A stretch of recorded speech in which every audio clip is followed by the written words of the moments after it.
DW. Maoni. Natumai hujambo hapo ulipo. Huu ni wasaa mwingine wa kuwa pamoja kwenye meza ya duara, ambapo wataalamu wetu wanatoa maoni yao juu ya masuala mbalimbali ya dunia. Na kwa mara nyingine, msikilizaji, tunarudi Mashariki ya Kati. Wapalestina na familia za mateka wa Israel wamefurahia taarifa ya kusitishwa kwa mapigano na kubadilishana mateka na wafungwa. Mapatano hayo yamefikiwa katika msingi wa mpango wa vipengee 20 uliopendekezwa na Rais wa Marekani Donald Trump katika vita vilivyodumu kwa miaka miwili katika ukanda wa Gaza, tangu wapiganaji wa Hamas waivamie Israel na kuishitua nchi hiyo kwa kiwango kisichokuwa na kifani. Tarehe 7 mwezi Oktoba miaka miwili iliyopita, Hamas walivamia kusini mwa Israel. Watu 1200 waliuawa na watu wengine 251 walitekwa. Israeli ilianzisha operesheni ya kijeshi dhidi ya wapiganaji hao, hususan kwa lengo la kuwaangamiza Hamas na kuwakomboa mateka waliobakia. Lakini haikuweza kuyafikia malengo hayo, na badala yake Wapalestina zaidi ya 65,000 wameuawa na wengine zaidi ya 160,000 wamejeruhiwa. Kwa mujibu wa Umoja wa Mataifa, zaidi ya 90% ya makazi ya Wapalestina yameharibiwa na Wapalestina wapatao milioni 2 wamegeuka kuwa wakimbizi wa ndani. Msikilizaji, kwenye meza yetu ya duara hii leo tunauangalia mpango wa Rais Trump pamoja na juhudi zingine zote za kuleta suluhisho la mgogoro wa Mashariki ya Kati, ikiwa pamoja na hatua iliyochukuliwa na nchi kadhaa ya kuitambua nchi ya Wapalestina.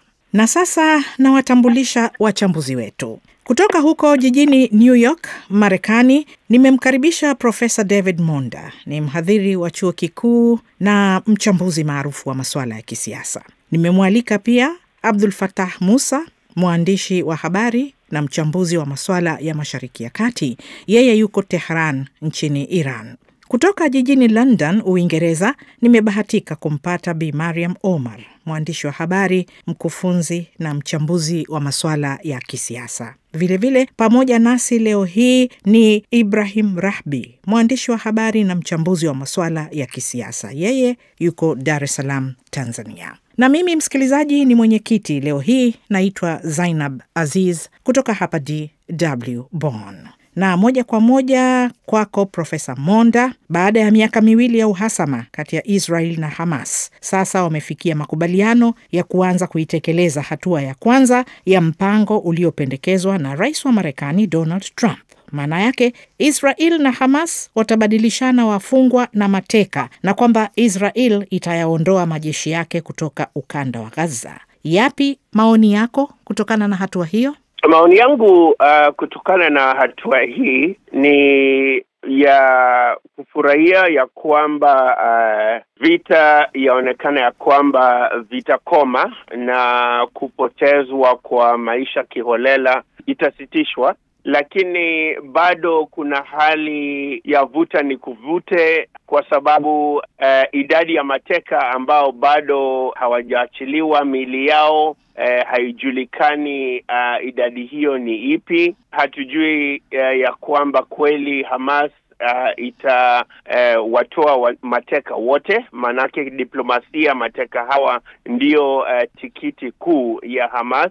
Lakini pia kwa upande wa Israel hatujui kwamba kweli Israeli itatoa vikosi vyake vyote kutoka kule Gaza, kwa sababu serikali ya Netanyahu inataka kukalia Gaza, tena iongeze Gaza kama sehemu ya Israeli. Kwa hivyo ni vyema kwamba maafa yatasitishwa, lakini bado hali ni tete na pande zote mbili haziaminiani. Asante sana Profesa Monda. Nikugeukie wewe Bi Mariam. Hakika maafa makubwa yametokea kwa Palestina tangu wapiganaji wa Hamas walipoivamia Israel hapo tarehe 7 mwezi Oktoba miaka miwili iliyopita. Je, wewe unaizungumziaje hatua hii ya kwanza ya makubaliano yaliyofikiwa chini ya mpango wa Rais wa Marekani? Naam, kama alivyosema Profesa Monda, ni hatua nzuri sana. Kwa kimwangalio, ukiangalia ni hatua nzuri sana na utaona kwamba wote wataweza kufaidika. Tukiangalia upande wa Hamas kidogo, Wapalestina wamepata kipigo kikubwa. Kwa hivyo kama kutakuwa na utulivu na pia milango ifunguliwe ya kuingiza misaada, itakuwa ni kitu cha maana. Na pia vile vile upande wa Israel, wale mateka kwa ujumla naona wanataja 48 walohai na wasohai, ikiwa kama watafika. Tumeona watu wakisherehekea Israel, tumeona pia watu wakisherehekea upande wa Gaza na kwingineko kote duniani. Kwa hivyo inaweza ikasaidia, lakini kuna mushkila hapa, kwa sababu Israeli imekuwa ikijulikana mara nyingi haishikilii haya mambo. Na sasa watu wanasubiri kuona kwamba ikiwa kama watatia saini kukubaliana na haya. Nimemsikiliza msemaji mmoja kutoka Israel akisema kwamba awali walikuwa wametangaza kwamba makubaliano yamefikiwa, Israel imekubali pamoja na vile vile Hamas wamekubali, lakini baadaye pakawa na mushkili, wakaambiwa hapana, itabidi kwanza wasubiri mpaka pale itakapoidhinishwa na hilo baraza ambalo ni la upande wa mrengo wa kulia la Israel.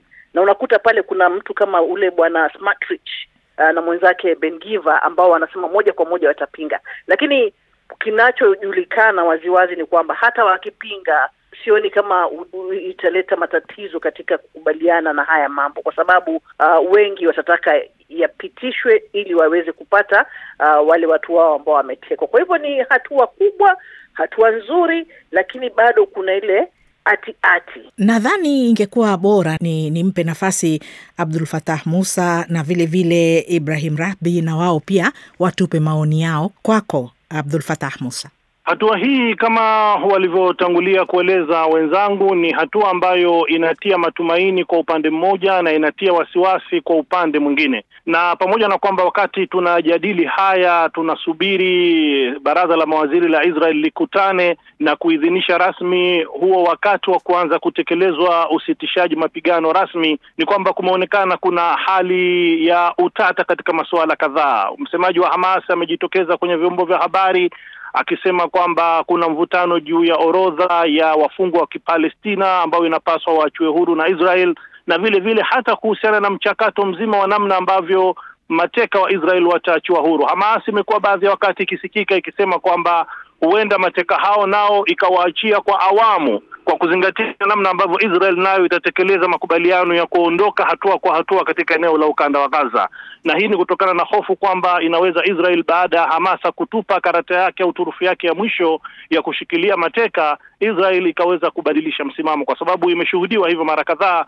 Waziri Mkuu wa Israel Benjamin Netanyahu, kutokana na yeye mwenyewe na serikali yake anayoongoza ambayo iko legelege, wakati wote amekuwa anasukuma na mashinikizo ya ndani ya serikali yake ili kuchukua misimamo tofauti na ahadi ambazo amekuwa akizitoa hapo awali. Ukiachilia mbali kwamba na mpango wenyewe wa Rais Trump wenyewe nao una matatizo kadhaa, umekosolewa sana na wengi wanaohisi kwamba si mpango hasa unaokusudia kuleta suluhisho la kweli na la haki katika mgogoro huu. Vipi lakini huko Iran, Abdul Fattah, nchi hiyo unadhani inaamini kwamba makubaliano yaliyofikiwa yatatekelezwa na pande zote? Iran inaonekana inaliangalia jambo hili kwa tahadhari kubwa, kwa sababu kwa upande mmoja inahisi kwa nafasi ilionayo haiwezi kupinga msimamo wa Palestina wenyewe, kama ambavyo hata mashambulio ya Oktoba 7, 2023 Iran ilitangaza kwamba mashambulio yale yaliyofanywa na Hamas yalifanywa na Wapalestina wenyewe, ingawa ilikuwa na msimamo wa kuunga mkono hatua hiyo. Kwa hivyo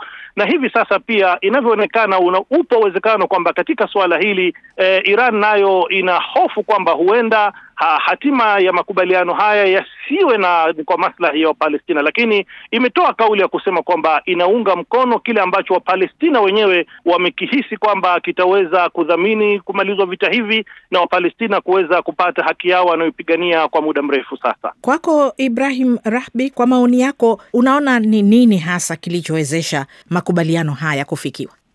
Kwangu mimi nikienda nje kidogo ya wenzangu walichokizungumza, binafsi nimeona kuwa kukubaliwa kwa makubaliano haya ni uamuzi ule uliofanyika kwenye makubaliano ya awali, kwa sababu katika mzozo huu tumekuwa na makubaliano haya ni ya tatu.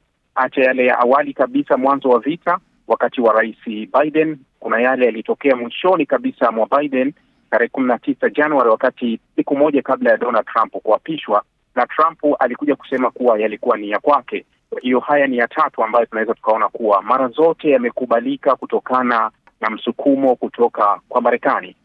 Hata haya ukiyatazama ni utashi na mapenzi ya serikali ya Marekani, hasa Donald Trump amekuwa akitaka hili, nje ya kile ambacho wengi wanakizungumza tuzo ya amani ya Nobel, lakini yeye amekuwa akiyataka haya. Na upepo ulibadilika zaidi baada ya Israeli kufanya mashambulizi kule Qatar kuwalenga maafisa wa Hamas. Nadhani upepo ulibadilika sana na uungaji mkono wa Palestina ukawa mkubwa katika ulimwengu wa magharibi, na ndio kikatokea kubadilika. Sasa bado tunazungumza kile ambacho tunakizungumza siku zote, kuwa hatuendi moja kwa moja kwenye matatizo. Bado tumeendelea kuwa tunacheza pembeni, yani nini kinachotakiwa. Ukiangalia haya makubaliano yalivyowekwa na vifungu vilivyowekwa, ukilinganisha kwa asilimia, utaona kuwa mengi ya makubaliano yanayoipa Israeli hayajampa Netanyahu. Sasa wakati Israeli inapata, Netanyahu anapoteza, lakini Wapalestina pia wanapoteza vingi, japo kuwa wanapata kiasi ambavyo ni muhimu zaidi kuvipata hivi sasa. Sasa ugumu unakuja utekelezaji wa upande mmoja ambao ulitamani kila kitu upate, kwa sababu ukimchukulia Netanyahu,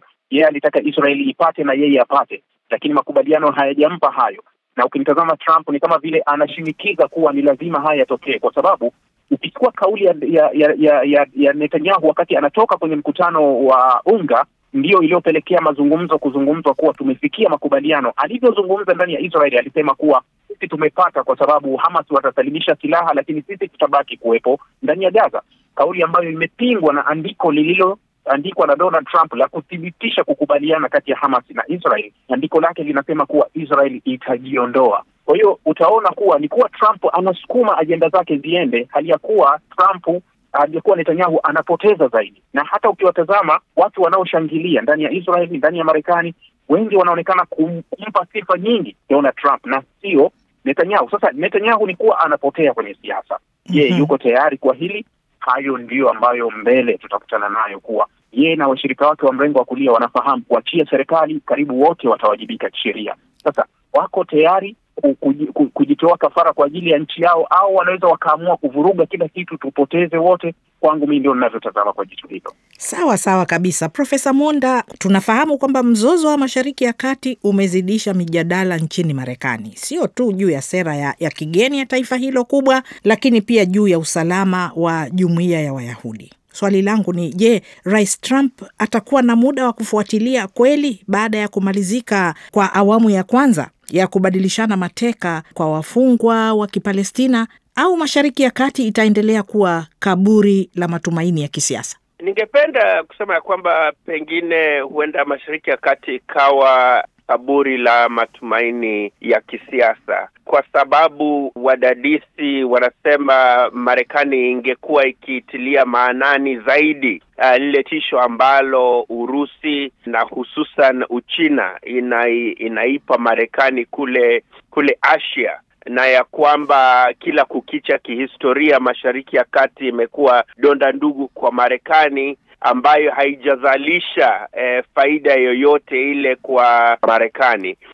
Lakini kwenda mbele tena ni vigumu kwa wakosoaji au wadadisi hapa Marekani kuisahau Mashariki ya Kati kwa sababu za kihistoria na pia ushawishi wa kisiasa hapa Marekani. Lakini nadhani kimatumaini itaendelea kuwa eneo la kuteleza kwa sababu ya uhasama wa kihistoria na uhasama uliopo kati ya Wapalestina na Israel. Sidhani kihalisia kumalizia ya kwamba Israel ina nia ya kuleta amani Mashariki ya Kati. Nadhani wakipata hao mateka wao wataendelea kuikalia Gaza na wataendelea kuipanua eneo hii ya kukaliwa dhidi ya Wapalestina kwa sababu ya serikali hii ya Israeli ambayo ina msimamo mkali wa mrengo wa kulia. Bi Mariam, vita katika ukanda wa Gaza na makubaliano awamu ya kwanza ambayo yamefikiwa,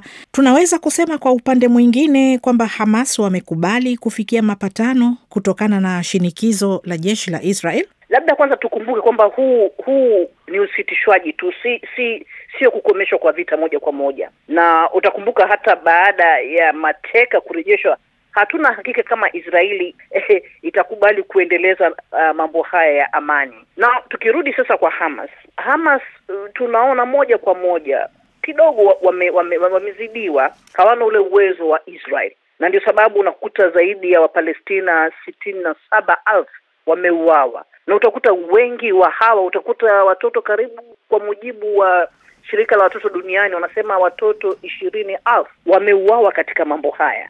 Na tunavyozungumza hivi sasa bado Wapalestina wanaendelea kufa, wengine kwa njaa, wengine kwa sababu hakuna madawa, kwa sababu njia zote zimefungwa.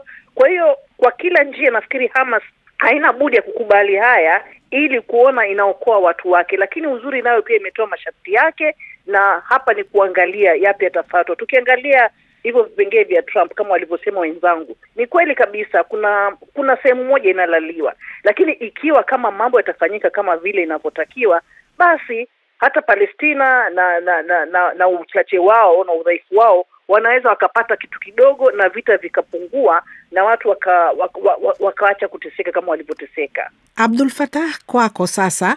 Tunaona kwamba baadhi ya wachambuzi wa masuala ya Israel na Palestina na pia baadhi ya viongozi wa dunia, pamoja na kwamba wengi wamepongeza hatua iliyofikiwa, lakini pia wapo ambao wameonyesha tahadhari baada ya rais wa Marekani Donald Trump kutangaza kuwa Israel na Hamas zimekubali kutia saini awamu ya kwanza ya mpango wa mustakabali wa Gaza. Kwa mfano, Profesa Fawaz Gerges wa siasa za Mashariki ya Kati na uhusiano wa kimataifa katika chuo cha masuala ya uchumi mjini London, yeye anasema mpango wa Trump wa vipengee 20 umejaa mapengo. Je, mtazamo huo unakubaliana nao au una maoni tofauti? Kama nilivyotangulia na kusema ni kwamba hayo ni masuala ambayo hayana mjadala, kwamba mpango wa Rais Trump kwanza kabisa, kama walivyoeleza wazungumzaji wengine kabla, ni kwamba umekuwa unainufaisha zaidi Israel. Hilo la kwanza. Lakini la pili,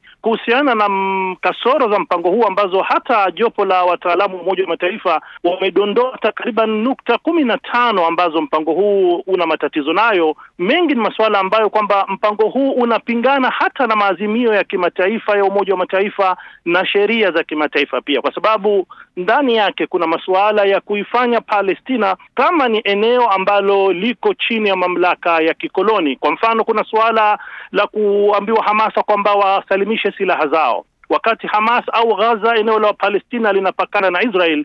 Hakuna suala la upande wa pili wa Israel kwamba nao pia wasalimishe silaha zao. Hiyo ina maana kwamba kuwaweka wa Palestina katika hali ambayo wakati wowote wakihujumiwa kijeshi na Israel hawatakuwa na njia ya kujitetea. Vile vile katika mpango huu kuna suala la kwamba baada ya vita kusimamishwa, eneo la Gaza badala ya kukabidhiwa wa Palestina wenyewe, pamoja na kwamba Hamas binafsi wamesema wao wako tayari kuondoka katika uongozi, lakini Israel ilitangaza tokea mapema kwamba haitakubali wa Palestina waendeshe eneo hilo, na badala yake tunasikia kwamba kutakuwepo na bodi ya amani itakayoongozwa na Rais Trump mwenyewe na waziri mkuu wa zamani wa Uingereza Tony Blair, ambaye anajulikana kwamba ni mtu ambaye rekodi yake ni chafu katika masuala Mashariki ya Kati tokea alipoisukuma nchi yake kwenye uvamizi dhidi ya Iraq mwaka 2003. Mbali na hayo, kuna suala zima la namna ya kwamba vipi wa Palestina, suala la msingi wanalolipigania la kupata nchi yao na kutambulika kama ni dola, hilo ni suala ambalo Rais Trump aliwekea masharti. Amesema kwamba mpaka kwanza itakavyoangaliwa mamlaka ndani ya Palestina itaweza kuleta mageuzi ya kiasi gani kuonyesha kwamba ina uwezo wa kupoa mamlaka ya kuongoza Palestina, na vile vile Israel kama itajiridhisha na hilo. Na isitoshe ni kwamba badala ya swala hilo kulifungamanisha na maazimio ya Umoja wa Mataifa, Rais Trump amesema hilo ni swala ambalo linaweza kuja kuangaliwa kupitia mazungumzo baina ya Palestina na Israel. Ukiangalia nukta hizi chache tu, ni jambo ambalo linaonyesha wazi kwamba hata kama mpango huu wa Rais Trump katika hatua hii ya kusimamisha vita au kumaliza vita na hata Israeli kuondoka ndani ya eneo la Gaza, bado kutakuwa na matatizo mengi makubwa kwa ajili ya kuhakikisha kwamba mustakabali wa Palestina wa kuwa na taifa lao kwamba kweli utaweza kutekelezeka kivitendo, tukizingatia kwamba Israel hii tulionayo ya Netanyahu, bali hata Waisraeli walio wengi wanapinga wa Palestina kuwa na nchi yao. Kwa hivyo kwa mtazamo huu, na tukiangalia kwamba mustakabali wa baadaye Rais Trump akiondoka madarakani, endapo kutakuja utawala mwingine au uongozi mwingine Marekani, nini kitachukuliwa juu ya swala hili? Yote haya yanalifanya swala hili kwamba pamoja na kutokuwa na hakika ya kuweza kupatikana huu mwafaka wa sasa kikamilifu, lakini hata kwa ajili ya mustakabali, huu mpango wa Rais Trump unaonekana wazi kwamba si mpango ambao kweli una nia ya dhati ya kusaidia kutatua tatizo hili. Na tukumbuke kauli moja ambayo mimi binafsi imekuwa imenipa mguso mkubwa. Rais Trump amesema kupitia mpango wake anataka kutatua mgogoro wa miaka 1000 nyuma katika eneo la Mashariki ya Kati na hasa Palestina, wakati sote tunajua kwamba chimbuko la mgogoro huu linaanzia baada ya kuundwa Israel mwaka 1948. Kwa hivyo mtu anapata wasiwasi kuona kwamba Rais Trump lengo lake la mwisho kabisa ni kutaka kuhakikisha kwamba eneo lote la Palestina linakuwa ni sehemu ya dola la Kiyahudi la Israel. Rahbi, wewe unaonaje? Hamas itakubali kupokonywa silaha na kweli Israeli itaondoa majeshi yake yote kutoka Gaza? Hapo ndio kumekuwa na ugumu hasa kwenye haya mazungumzo, na hata taarifa ya mwisho waliotuletea ilionekana kuwa tumeambiwa kuhusu mateka, kuhusu kuingiza misaada, kuhusu kuachia wafungwa pamoja na mateka wa upande wa pili. Lakini hili swala au masuala muhimu kabisa ya kusalimisha silaha ya Hamas, lakini swala la IDF kujiondoa ni masuala ambayo yamewekwa pembeni. Lakini usisahau kuwa haya masuala yote mawili yanafungamanishwa na dhamana ya mateka. Sasa kama dhamana ya mateka haitokuwepo na kile ambacho kimeandikwa kwenye makubaliano kuwa baada ya saa 72 Israeli kukubaliana, mateka wote watatakiwa waachiliwe, maana yake kuwa watakuja kufanya mjadala wa pili au ile phase ya pili, hali ya kuwa upande wa pili wa Hamas hawatokuwa na dhamana yoyote ambayo unaweza kusema ukajikinga nayo. Sasa ukitazama kuwa kiasi gani utasema kuna dhamana ya upande wa pili, maana yake kuwa katika hili tuna makubaliano ambayo yalisimamiwa na Marekani ya mwaka jana tarehe 19 Septemba kati ya Israeli na Hezbollah kule Lebanoni, ambayo Marekani pia ni dhamana ya hayo makubaliano. Lakini leo tuna rekodi ya juu ya mara 2500 Israeli imevunja vipengele katika makubaliano ya usitishaji wa vita kule Lebanoni, na hakuna hatua zozote ambazo Marekani imezichukua. Kauli za mawaziri wa mrengo wa kulia wanazozitoa kuhusu usitishaji, kuhusu kurejea kwenye vita, kuhusu ujenzi, hazina mstari kuwa labda hapa ni mwisho, na husikii ukosoaji wa upande wa pili wa Marekani japo kukemea kuwa hii sio ndio lengo letu. Lengo letu ni jingine. Unaona kuwa ni kama hawasikii kile kinachozungumzwa, lakini kwa hakika kuwa njia ya Israeli iko wazi, na mara kadhaa wamezungumza malengo yao, hata kurudi kwenye vita ya Gaza. Wamesema kuwa baada ya mateka wao watataka kama isalimishe silaha, ikigoma watarejea kwenye vita. Usikii upande wa pili wa dhamana ya Marekani ambayo unahisi ndio dhamana pekee ambayo inategemewa kumzuia Israeli, ndio dhamana inaomfadhili Israeli na dhamana ambayo imeunga mkono Israeli katika kila alichokisema kwenye vita dhidi ya Hamas. Kwa hiyo unaweza ukaona kuwa wazo la Trump la vifungu 20 kulileta katika haya makubaliano, kwa jinsi nilivyotazama mimi, lilikuwa na lengo mmoja tu la kwenda kuzika rasmi ndoto ambazo zilianza kufufuka baada ya miaka mingi, kwa sababu baada ya makubaliano ya Oslo kimya ulikuwa mwingi sana, yakapatia mazungumzo yale ya Barcelona, ikaja intifada ya pili, ikaja vurugu zikawa nyingi, na wakagoma kabisa Israel kutekeleza hilo. Sasa katika kipindi cha muda mrefu zaidi tumepita kuwa Wapalestina hawakupata tena kauli au matamko ya kuhusu japo kuleta matumaini ya taifa lao. Ni kipindi hiki ambacho ulimwengu wa magharibi umegeuka na dunia imeshika kasi kuonyesha kama Wapalestina sasa wanataka kuamka kutoka kwenye ndoto ya kuwa na taifa lao. Pale wanaamka, inatolewa wazo jipya kutoka kwa Marekani na washirika wengine kuleta wazo ambalo likapambwa sana kuonekana ni bora zaidi kuliko wazo halisi. Sasa wazo hili la Trump bila shaka lililetwa kusudi kabisa kufifisha ndoto za uwepo wa taifa la Palestina. Kwa hiyo kile tunachokishuhudia Gaza au tutachokishuhudia Gaza, tutapata usitishaji wa muda, tutapata kuyaona tunayoyaona, lakini tunaweza tukaona makubwa zaidi na madhara makubwa zaidi kwa Wapalestina huko mbeleni, au tukaona kuwa potezaji mkubwa zaidi wa ardhi ya Wapalestina katika kipindi hiki, kwa sababu ndani ya miezi 24 iliyopita tangu kuingia kwa serikali hii ya mrengo wa kulia kule ukingo wa magharibi, Palestina imepoteza ardhi kubwa zaidi ukilinganisha kutoka mwaka 1967, tangu vurugu za mwaka 1967. Hakuna kipindi ambacho Wapalestina wamepoteza ardhi yao kwa kiwango kikubwa kuzidi miezi 24 hii iliyopita. Na ndio kusema hapo, kwa mujibu wa mpango wa Rais Trump, Hamas hawatakuwa na usemi tena juu ya ukanda wa Gaza. Swali ni hilo litawezekana? Itawezekana kweli kuwaweka Hamas kando kabisa, Profesa Monda? Itakuwa ni vigumu, lakini hilo ndilo donda ndugu hapa kwa makubaliano haya, ya kwamba Hamas itengwe kwa masuala ya maendeleo au masuala ya kuingizwa kwa serikali mpya ambayo itakuwa au kamati mpya itakayokuwa ikikalia eneo ya Gaza.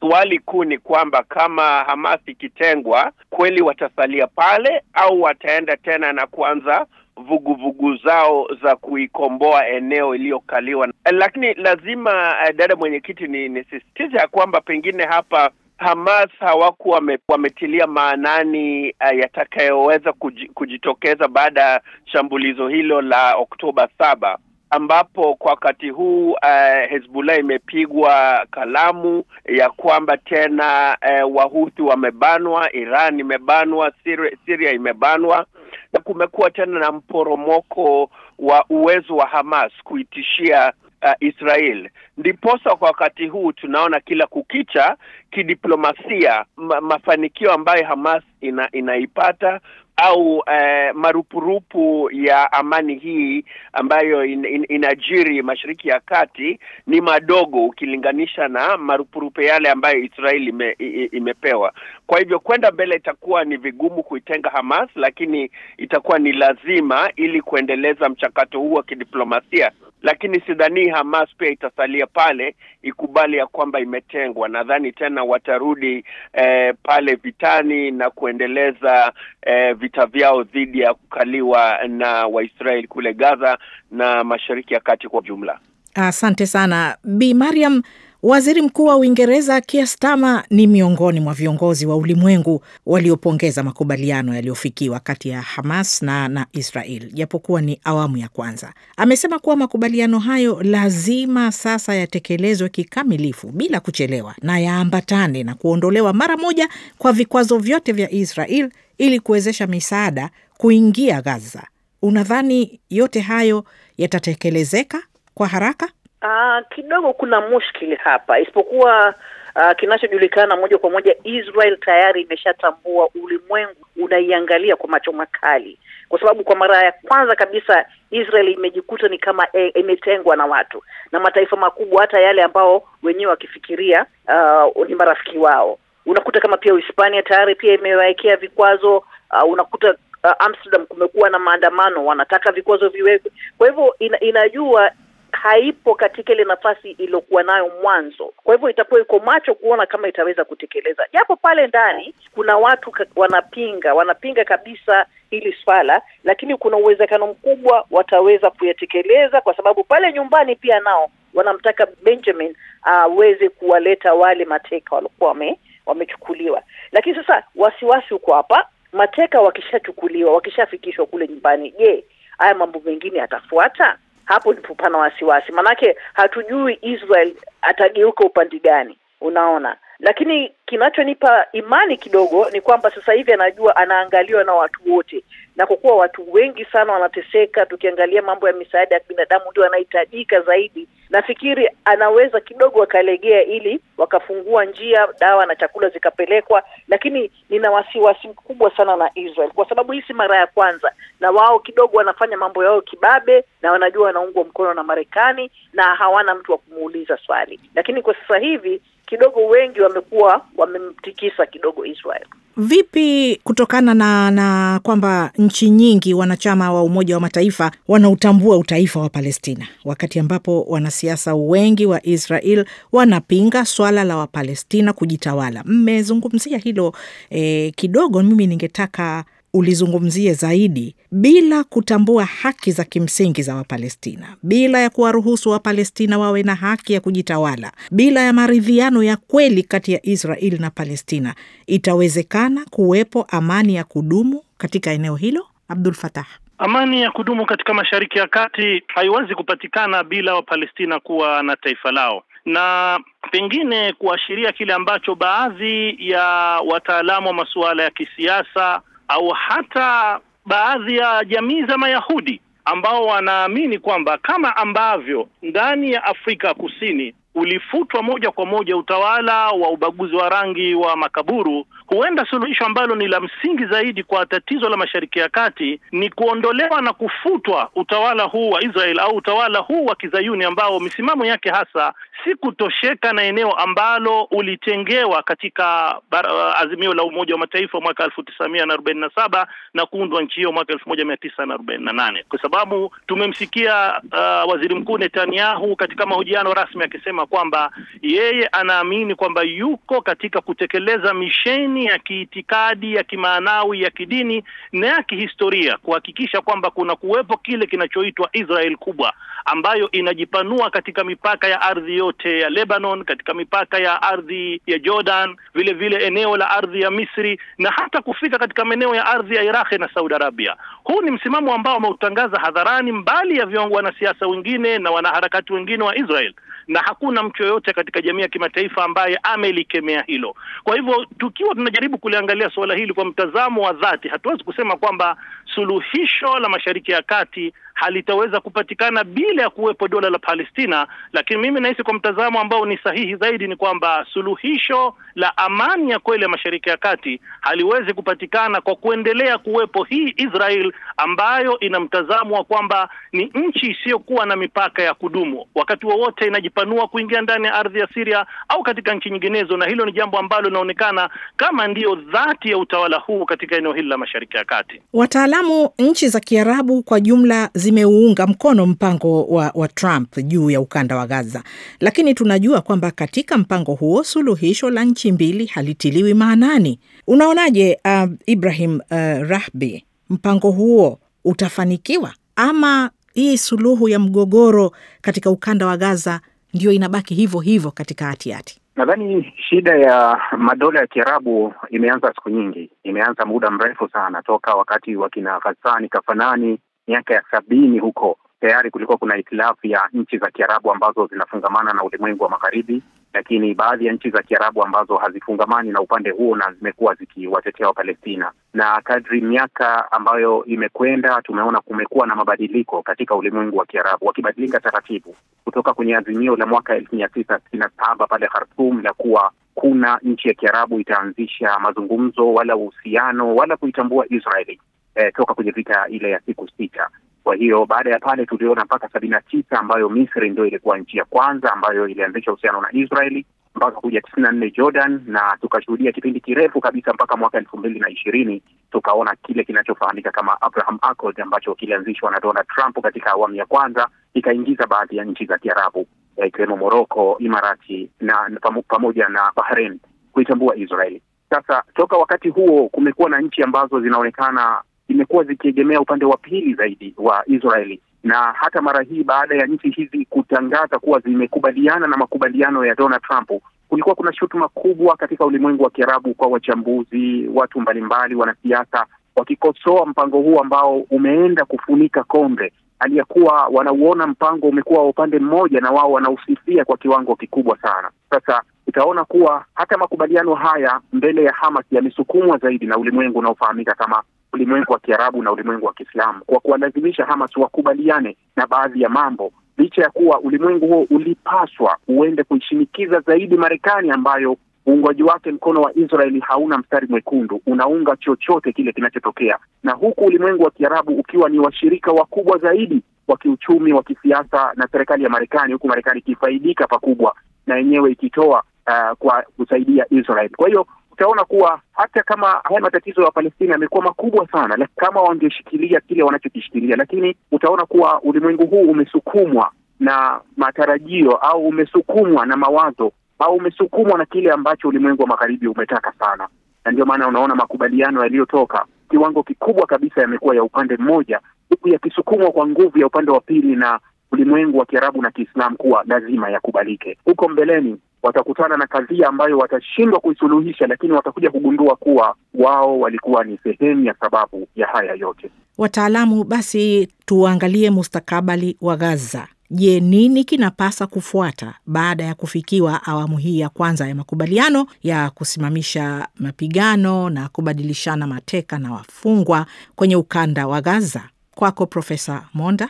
La kwanza ni kusisitiza kwamba vita vikome, lakini pia kutatuliwa kwa uongozi utakaokalia eneo ya Gaza baada ya makubaliano haya. Bado kuna hali ya sintofahamu pale, lazima itatuliwe, na ningesema ni kwamba Hamas itakaposalimisha silaha zake, mustakabali wa kwenda mbele utakuwa ni upi. Hiyo kuna hatari ya kwamba Hamas itarudi kukinzana na Israel na itambaratishe usalama wa eneo wa Gaza. Kwa hivyo ndivyo vitu viwili ambavyo ningeviangazia kwenda mbele, lakini bado hali ni tete na bado kuna hali ya sintofahamu ya kidiplomasia. Kwako Bi Mariam Omar. Itachukua muda, na tunakumbuka kwamba hata ndani kule Gaza wenyewe walikuwa na kampasi kadogo ambapo kidogo kila mtu alikuwa na yake anayofikiria. Kwa hivyo ni kuangalia mambo yanakwenda vipi. Kwa sasa hivi Hamas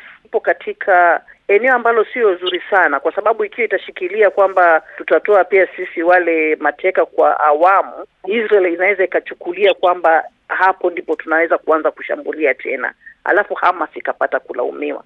Yote yakikubaliwa, kama yatakwenda kama yalivyopangwa, itabidi kwanza wafikirie njia ya kuijenga upya Gaza. Alafu hili swala la kuangaliwa na watu kutoka nje na nchi ya wenyewe, nafikiri ni ukoloni mambo leo. Kama hilo pia linaweza likaangaliwa kwa haraka, ikasemekana kwamba okay, tumefika hapa, mnaona tunaweza, utuachie mamlaka sisi wenyewe, hilo linaweza kuwa sawa. Lakini kinachotisha kidogo ni kwamba ukiangalia upande wa ukingo wa magharibi, bado walowezi wanaendelea kujenga. Utakuta pia viongozi kadhaa ama mawaziri kadhaa wa baraza la mawaziri la Netanyahu, wengi wao ni walowezi haramu kule ukingo wa magharibi, na wote wanataka Palestina isafishwe kabisa, iondolewe katika ramani ya dunia. Kwa hivyo hali ni tete sana. Bwana Rahbi, unasemaje wewe? Kipi kinapasa kufuata? Bila shaka kitachofuata ni tunaweza tukashuhudia usitishaji, lakini usitishaji wenye mashaka kama kile kinachoendelea Lebanoni, au tunaweza tukaenda tukakwama kwenye mkwamo ambao umeikwamisha Lebanoni hivi sasa kwenye swala la Hizbullah, swala la Israeli na masuala mengine. Tunaweza tukaishia hapo kukwama, na Israeli wakapata sababu ya kuendelea kubali, na ulimwengu ukaja ukasahau kwenye hilo swala. Nadhani nguvu kubwa ya ulimwengu inapaswa ipelekwe kwa Marekani na sio kwa Israeli, kwa sababu mara zote Israeli anasikia sauti pekee inayotoka Washington. Sasa kama shinikizo kubwa litapelekwa kwa Marekani, bila shaka tunaweza tukashuhudia baadhi ya mabadiliko, japokuwa tunaweza tusiyapate yale ya moja kwa moja. Lakini usisahau kuwa Israeli pia wanaiona fursa kubwa katika utawala wa Trump ambao unawapa uungwaji mkono usiokuwa na mstari mwekundu. Ni vigumu kwa sababu ukichukulia serikali nyingi za Marekani zilizopita, licha ya kuunga mkono Israeli, zilikuwa zimemwekea mstari kuwa hapa huwezi kuvuka. Lakini serikali ya Trump haijaweka popote pale kumzuia Israel kufanya anachokifanya. Kwa hiyo kama shinikizo linataka lipelekwe na kutaka ustawi wa ulimwengu na ustawi wa Mashariki ya Kati, hasa Israel na Palestina, basi nguvu kubwa zaidi ipelekwe kwa serikali ya Marekani. Tufungie mjadala huu, ndugu yangu hapo Abdul Fattah Musa. Kipi kinapasa kufuata? Mimi nadhani kwa kuongezea yote ambayo wameeleza wenzangu ni ya msingi kabisa, nisiarudie tena hayo. Niongezee tu labda kwa kusema dunia sasa inahitaji kuchukua hatua za kivitendo dhidi ya Israel. Nadhani kama ambavyo mara hii katika UNGA 80 hakukuweza kuchukuliwa msimamo wa kuweza kusimamisha wanachama wa Israel katika upande wa diplomasia, kwa upande wa uwezo wake hasa wa kijeshi, nchi za Ulaya hususan ambazo ndizo zikishirikiana na Marekani zinaisaidia sana Israel kijeshi, endapo zitachukua hatua za kivitendo za kuiwekea Israel vikwazo vya silaha, jambo hilo litaweza kuwa na nafasi kubwa sana ya kuweza kuifanya hali katika Mashariki ya Kati na hasa kwa sasa katika ukanda wa Gaza kuweza kupatikana suluhu ya kiwango fulani. Lakini kama nchi hizi zitakuwa zinaendelea kupiga kelele katika uga wa diplomasia kuitambua nchi ya Palestina katika Umoja wa Mataifa, lakini nyuma ya pazia zinaendelea kuipatia Israel silaha, ni kwamba hilo halitoweza kusaidia kitu, kwa sababu Israel kichaa chake, hasa serikali hii ya sasa ya Netanyahu, ni kichaa cha vita. Na ndio maana yenyewe inaona fahari kwamba kwa wakati mmoja inapigana katika vita 6 au 7 katika eneo la Mashariki ya Kati. Kwa hivyo mimi rai yangu ni kwamba suala la kuibana pia Israel, kama alivyoeleza Bwana Rabi, Marekani ndio mzizi mkuu, lakini vile vile Israel yenyewe, ikiwa mataifa ya ulimwengu kweli yataendeleza kampeni ya kuitenga, itawafanya Waisraeli wenyewe ndani ya jamii yao wachukua msimamo pengine wa kivitendo dhidi ya serikali ya Netanyahu. Naam, msikilizaji, hadi hapo na mimi sina budi ila kuifunga meza hii ya duara kwa wiki hii. Na washukuru wataalamu wetu, Profesa David Monda kutoka New York, Marekani, vile vile kutoka Tehran nchini Iran tulikuwa naye Abdul Fattah Musa, asante sana, na kushukuru Bi Mariam Omar kutoka London, Uingereza, na vile vile Ibrahim Rahbi kutoka Dar es Salaam, Tanzania. Na wewe msikilizaji vile vile na kushukuru kwa kuwa nasi. Mwenyekiti wako leo hii nilikuwa mimi Zainab Aziz. Na kuaga kutoka hapa DW Bonn. Kwa heri.